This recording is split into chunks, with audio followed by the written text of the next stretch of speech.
नमस्कार, मैं राहुल कठेरिया। बिहार से एक बेहद दुखद और बेहद गंभीर घटना निकलकर सामने आई है। बिहार और उत्तर प्रदेश में सन ऑफ मल्लाह के नाम से मशहूर मुकेश सहनी के पिता जीतन सहनी की उनके पैतृक गांव में हत्यारों ने हत्या कर दी है। आप कल्पना करिए, जब बिहार के एक पूर्व मंत्री के परिवार ही सुरक्षित नहीं है तो बिहार में आम इंसान का हाल क्या होगा। मुकेश सहनी एनडीए सरकार में मंत्री रह चुके हैं, यानी कि नीतीश कुमार जी की सरकार में, पूर्ववर्ती सरकार में मंत्री रह चुके हैं। और इस वक्त मुकेश सहनी जो हैं वो इंडिया गठबंधन में हैं और इंडिया गठबंधन के साथ मिलकर 2024 का लोकसभा का चुनाव उन्होंने लड़ा था।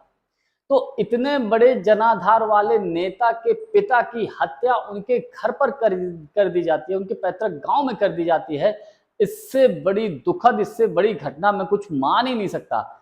कल्पना करिए, इस वक्त अगर बिहार में तेजस्वी यादव या नीतीश कुमार की मिलकर गठबंधन की सरकार चल रही होती तो ये गोदी मीडिया वाले बिहार में जंगल राज पार्ट 2 बोल रहे होते। क्योंकि देखिए, 90 के दशक में बिहार में जंगल राज बोला जाता था, लेकिन अब गोदी मीडिया के चैनल वालों के मुंह में दही जम गया है। कोई कुछ नहीं बोल रहा है, सिर्फ इसको घटना के तौर पे देख रहा है। अरे भैया, बिहार में नीतीश जी और भाजपा की सरकार का जंगल राज शुरू हो गया है। मैं तो उसको महाजंगल राज बोलूंगा, क्योंकि जब इतने बड़े मंत्री के पिता ही सुरक्षित नहीं है, जब इतने बड़े मंत्री का परिवार सुरक्षित नहीं है, तो आम इंसान का वहां क्या हैसियत होगी। पुलिस का आप रवैया देखिए, सुबह सवेरे पुलिस ने बयान ये दिया था कि हो सकता है कि उनके घर में चोर चोरी करने के इरादे से आए हों और उन्होंने जान लिया, तो इसलिए बाद में चोरों ने जो है उनकी हत्या कर दी। भाई, इतने बड़े नेता है मुकेश सहनी, इतने बड़े जनाधार वाले नेता है, इसके पीछे कुछ राजनीतिक कारण भी तो हो सकते हैं। और खबरें ऐसी हैं कि बिहार में मुकेश सहनी के परिवार के लोगों पर कई बार हमले हुए हैं, उनके चचेरे भाइयों पर हमले हुए हैं। तो जब उनके परिवार के लोगों पर हमले हुए हैं तो जाहिर सी बात है, फिर तो पुलिस को उनके घर पर सुरक्षा व्यवस्था देनी चाहिए थी, क्योंकि भाई इतने बड़े जनाधार वाले नेता हैं, पूर्व मंत्री रह चुके हैं, तो जाहिर सी बात सुरक्षा होनी चाहिए थी और होती भी है। कोई पूर्व मंत्री होता है तो उसके घर पर पुलिस सुरक्षा होती है, लेकिन मुकेश सहनी के घर पर पुलिस सुरक्षा व्यवस्था क्यों नहीं थी, इसके ऊपर भी बहुत बड़े सवालिया निशान हैं।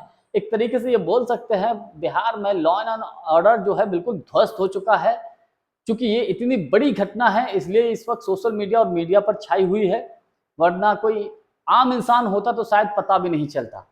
तो इसीलिए मैं कह रहा हूं कि बिहार में महाजंगल राज चल रहा है। नीतीश जी, जो अक्सर कर नीतीश जी को लोग सुशासन बाबू कहते हैं, ये सुशासन बाबू की सरकार नहीं है, ये एक तरीके से कुशासन बाबू जी की सरकार है।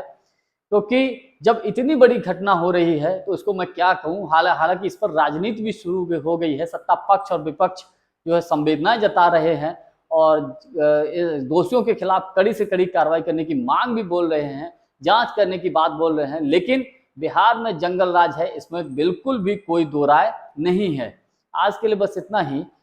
बहुत बहुत धन्यवाद। नमस्कार।